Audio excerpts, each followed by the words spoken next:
Hello and welcome to the channel. If you haven't done so already, make sure to like and subscribe. I appreciate that so much. And to all the new subscribers, welcome to the channel. I hope you guys are enjoying the content. You know, right now we are live streaming Uncharted, Drake's Thieves Legacies, or whatever the heck it's called. We're doing that early in the morning. So if you happen to be up, come on by, stop by, live stream, give me a thumbs up. I appreciate that. So anyway, this is huge. PlayStation is acquiring Bungie.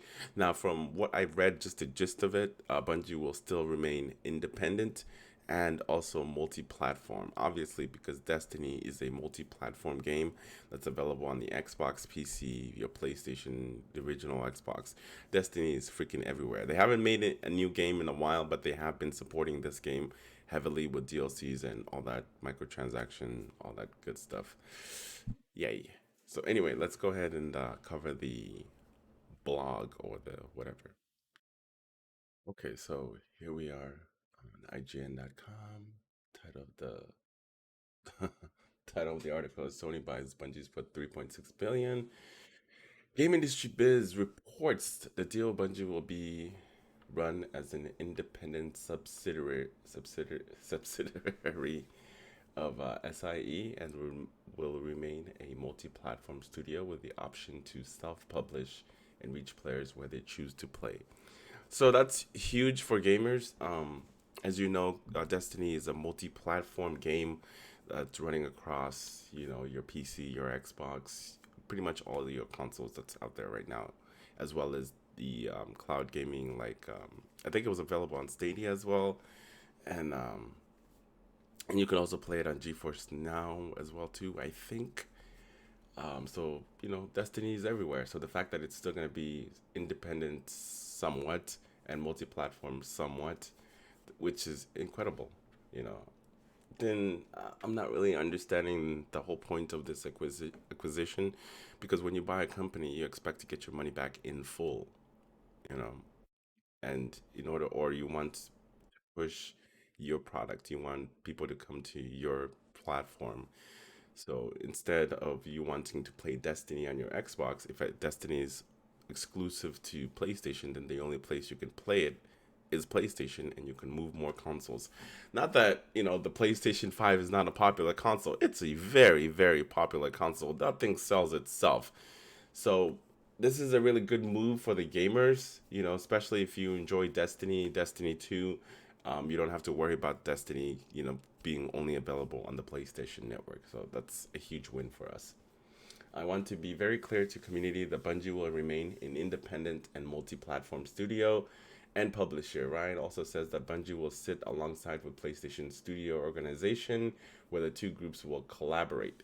Maybe the whole acquisition is getting the technology that Bungie uses. And another thing too, Sony is missing a first-person shooter, and this is a huge win for them. Microsoft has, obviously Halo, Gears of War. Um, Now that Sony is adding this first-person shooter in their catalog, it's amazing. So this is a huge win for them, huge win for us.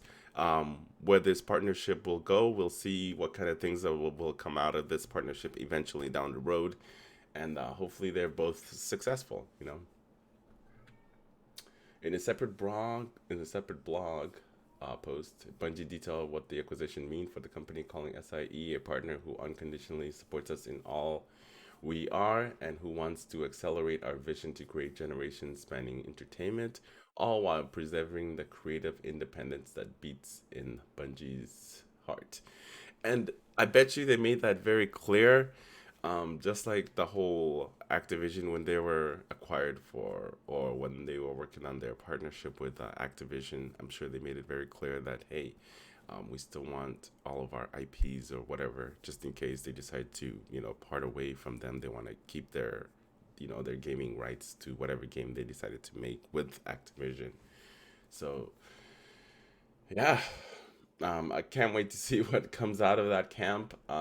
If whether they'll, even though they say it's a multi-platform, who knows what game will be exclusive in the future? If eventually they decide not to be multi-platform, the wind blows left anytime. You know what I mean? Like you never know what companies are gonna do because you don't. They're just sometimes they do whatever the hell they want to do, regardless of what we think. I mean, look at Ubisoft. They don't give a shit about gamers. They're just going to keep shoving that NFT down our throats, even though we don't want it, and we made it abundantly clear that we don't want it.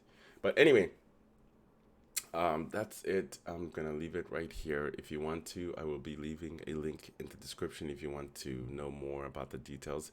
But I think the most important thing that I got out of it is multi-platform, independent, self-published. So they don't even need Sony in order to publish their games. So that's the 3 points that I got out of it. Who knows? Maybe things will change in the future. But as always, make sure to like and subscribe if you haven't done so already, and have a good one.